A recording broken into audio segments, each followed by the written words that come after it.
Hello everyone, and welcome to Learn to Draw Ice Cube Step by Step Part 2. Now if you followed along with the first video, you would have got to the same point as me by the end, and you've probably been waiting for Part 2. This is probably what you're going to be left with, or hopefully, after the end of this video.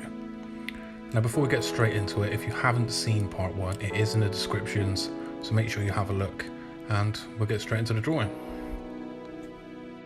So from where we left off in the last video, I'm carrying on shading underneath that peak of the cap. It is quite hard when you come back to it after a day of not really drawing. I did have a day's break between these two videos, so it is tricky to try and get those values straight off, so I started with something a bit simple. Just filling in the detail on the eye there, getting some shading in underneath it, because I know in a little bit later on I'm going to have to come up with the stippling and the shadows and getting under that eye, so I'm trying to get some of the values down now to make it easier for me when I do progress up. And remember, like I said in the last video, some of the process of this kind of drawing, it is very, very time consuming. If you're sitting there for about half an hour just doing little dots and little marks, it can get a bit tedious, but do stick at it because the overall effect is absolutely worth it. And obviously, as you can see with the electric eraser, I'm taking off some of those lighter bits out of those little highlights. I did actually run the batteries down in it once on this picture, so it proves how much it is actually needed. It can be done with a normal rubber, but it is advisable to get one of these. It just makes it so much easier. So working up to the side of the crease on the cheek there, that is quite dark in that area, so working up to that line is probably more beneficial because you can always go over the detail with the shadow. It's harder to put the detail into a shadow that you've already drawn. So I try and work up close to lines with detail, knowing that I'm going to go over them with black anyway, so it's not really an issue. So I'm adding some more detail to the eyelids, knowing that sooner or later I am going to have to come across onto that nose. Is one of the dreaded parts. I'm not really very good at drawing noses, and mouths have always been a problem, but practice makes perfect, so I picked a hard image to try. So we're just about to go in under that cap a bit further up to the top of his forehead. It gets quite dark under there, but don't be fooled by how dark it is on the actual reference image, because the shadow in the peak of the cap is actually jet black, whereas the shading on his head, as you can see I'm just about to start it now, it is off jet black. So even though it disguises itself all in one, there is actually a slight colour difference, so make sure you capture that, because then you'll see where his head goes up into the cap. And I also have to mention again, I know I've probably said it a couple of times so far, but in regards to the stippling and the details, make sure you stick at it.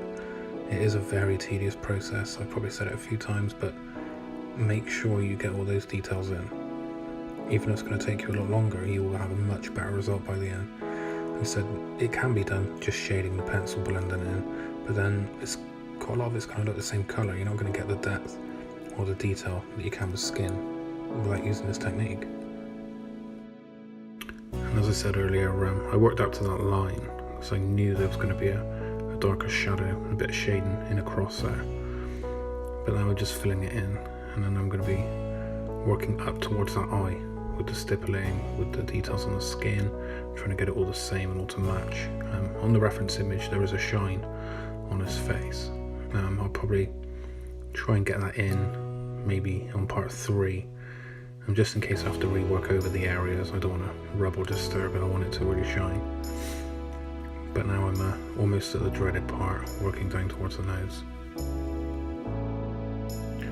So I'm just doing the even more tedious detail work with the electric eraser, making sure that I've got all those details correct. Time consuming is not the word, it's more like a chore at this point, but stick at it.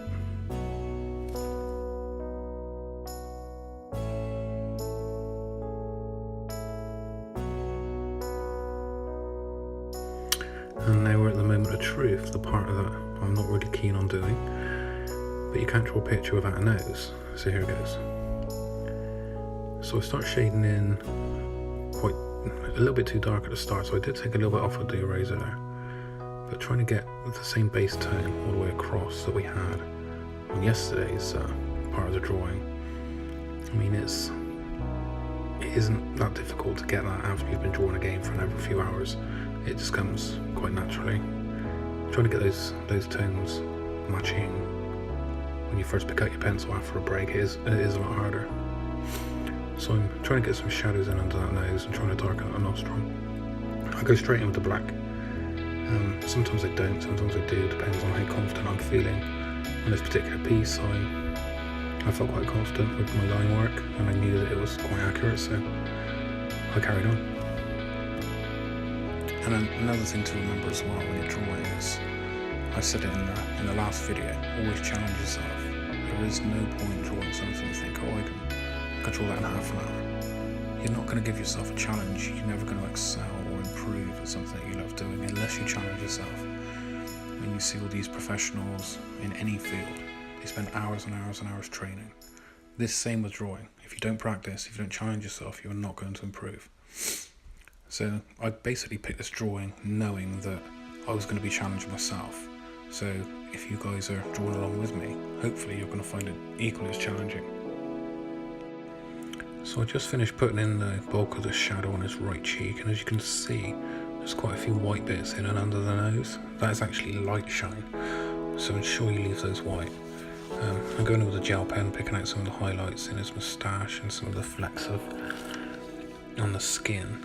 And now like I said, I do jump around in the picture quite a bit, so it's not everyone's method of drawing, but it works quite well for me. So I'm straight down into the dark areas around the beard, knowing that I'm going to be working on the mouth. So I'm filling in the areas around the mouth in preparation for that.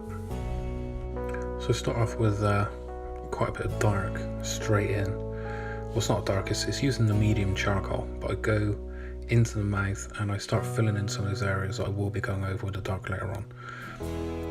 I go in with the medium to start with simply because it's easier to correct with a medium charcoal than the black.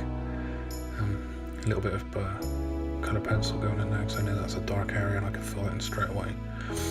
So I start blending in the shadow on the tongue, adding the dark now, knowing that that bit is correct. Filling in the shadows on the mouth, smoothing out the tongue, and then coming down the side of the inside of his mouth. And I know it doesn't seem like it on the video, but mouths are also one of my problem areas. Getting teeth correct, getting them white enough, getting gums correct.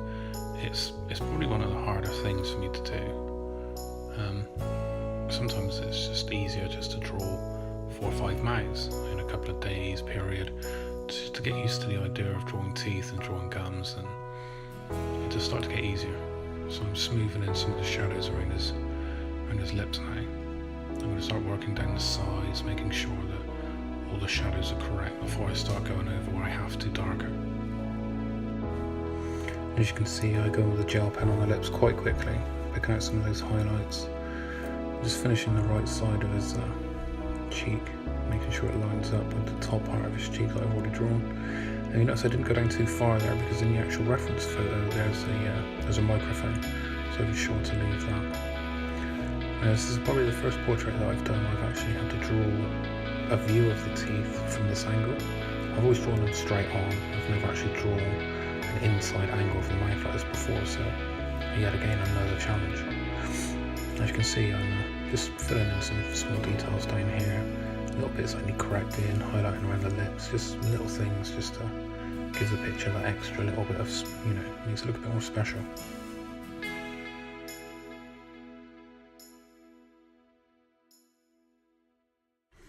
Now, I might have said it earlier on, but ensure you leave on the reference photo up on that right eye. There's a lot of light shine. Just leave it white. Work around it. Get your line work correct so you can work around those light bits and just leave them.